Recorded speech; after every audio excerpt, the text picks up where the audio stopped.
If you like it, then you better put a ring on it. Written by Kristina Curtin, August 18th, 2025. I was at the vet's office with Dublin to get his Bordetella shot. We are enrolling him in doggy boot camp at the end of the month, and it was a requirement. Dubs used this visit to prove exactly why he is going away for 10 days. He's barking, jumping, and basically behaving like he'd just railed Scarface's supply of cocaine. While at the vet's office, a conversation started with the man next to me thanks to Dubs's ridiculousness. Everyone in the waiting room knew we were there. The guy was waiting for his dog to be called back. His dog was not bothered by Dublin's antics, mostly because he was 13 and had one foot on the Rainbow Bridge, in my opinion. His dog was the kind that had that underbite and their bottom teeth always show. I still don't understand why people want dogs like that. They aren't cute. Anyways, we go in and out of conversation. He mentions his kids and notes how brave I am to bring my two youngest to the vet's office. Again, likely because of Dublin's shitty behavior and the fact that I looked frazzled. Back and forth, we have intermittent, light conversation about kids, school, and our local area for the next 40 minutes or so. Finally, Dubs is taken back, given his shot, and returns. Underbite dog was still being looked at, so the man had to stay. As I was packing up the 800 snack wrappers and fruit remnants that entertained my children for the past hour, he introduced himself as Nick and reached out to shake my hand. Odd, thought to myself. Why are we doing introductions? Usually this only happens when I'm at the playground or something and my kid is playing with that person's kid. But still, I shook his hand and gave him my name. No reason not to, I guess. Then he asked me something I haven't heard in decades. Are you single? What? Immediately, I felt awkward as fuck. Partially because the entire vet's office was witnessing this exchange, and also because my brain doesn't recall how to deal with this question appropriately. I have never been single since I began menstruating. Okay, I'm exaggerating a bit, but I've been with Vince in some fashion or another since we were 16. I've never been able to actually say yes to this question.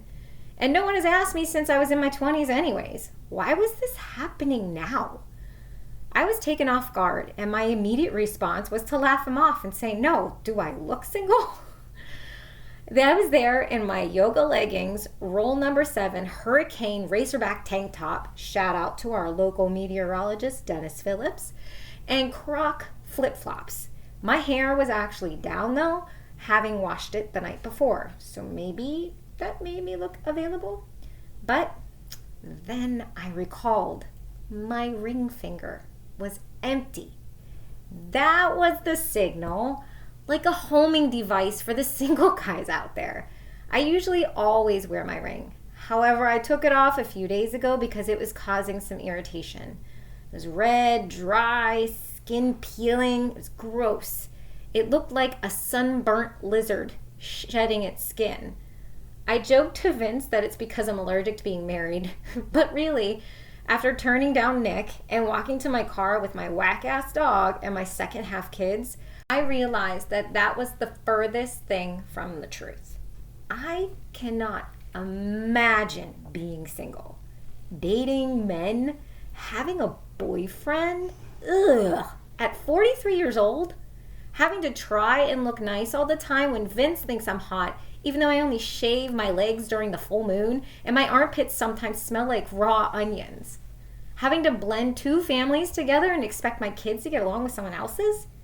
Everything in my brain says no. I know people do it all the time now, and I'm not knocking you down, but I don't think that's for me. I just can't imagine starting over. Having known Vince for almost 30 years, I don't think that type of relationship is replaceable. Sure, he pisses me off. We butt heads a lot and don't get along. He sniff tests his clothes to determine their wearability and starts 8 projects around the house before he even finishes one. But he knows my history. He's experienced my life by living it beside me. If he croaks or decides to level down and leave me for someone else, I can't imagine starting over. If it ever came to it, I think I would just be single for once.